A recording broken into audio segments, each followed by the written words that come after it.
भी हूँ, वो तो उतना ज्ञात हमें नहीं है। फिर प्रश्न यहाँ पर ये होता है कि जब वो पार्वती बनी माता, तो फिर 2 संतानें हुई, पुत्र के रूप में पुत्रियों की भी संख्या बताई जाती है। उसके पहले क्यों संतान ना होने का कारण कुछ थोड़ा सा, क्योंकि ये प्रश्न बड़ा है, क्योंकि विवाह हुआ, इतने सारी बार विवाह हुआ माता पार्वती का शिव के साथ कई नामों से, लेकिन कोई संतान ना होने का कारण क्या है? अब इसका जो विशेष कारण हमारी समझ में आता है, कथा के अनुसार जहाँ तक मेरी सोच पहुँच पाती है कि शिवजी और सती जी के विवाह के बीच में संतान न होने का विषय ये है कि संतान को संसार जो है वासना की दृष्टि से देखता है कि पति पत्नी में संपर्क हुआ, वासना हुई और फिर संतान की उत्पत्ति हुई जाकर के। जी। और कहीं ना कहीं ब्रह्मा जी इस बात को जानते हैं कि अगर सती से ब्याह हो जाएगा तो फिर सती के स्वरूप में इनका मोह जाल फैलेगा, तो ये भी हम लोगों की दृष्टि में आ जाएंगे, तो ब्रह्मा समकक्ष आ जाएंगे। तो ब्रह्मा के समकक्ष न होने पाएँ, इसलिए सती जी स्वयं नहीं चाहती हैं कि पुत्र उत्पन्न हो, और ब्रह्मा जी इस बात को कहें कि हम में और आप में क्या अंतर रह गया।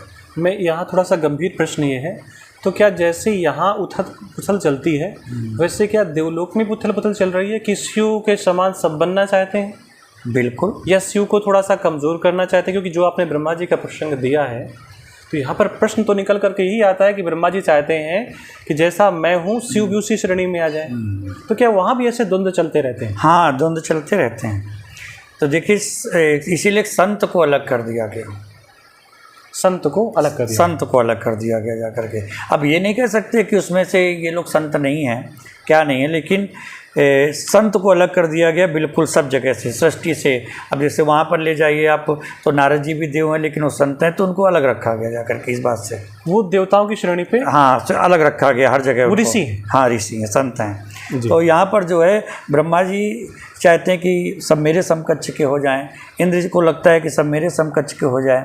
इसी प्रकार से आज के प्राणी को लगता है कि भलो भलाई पे लहे लहे नीचा ही नीच, तो भला चाहता है सब भलेवान हो जाएं, नीच चाहता है कि सब खराब हो जाएं।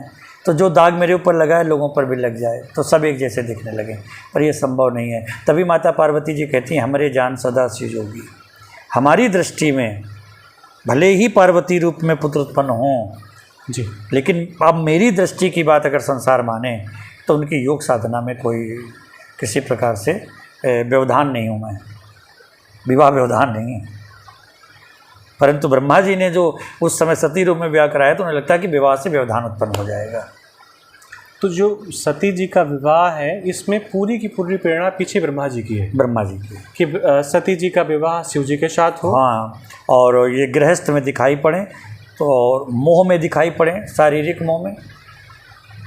तो हमारे ऊपर जो आज लांछन लगा है, वो शिव जी पर भी लगे। एक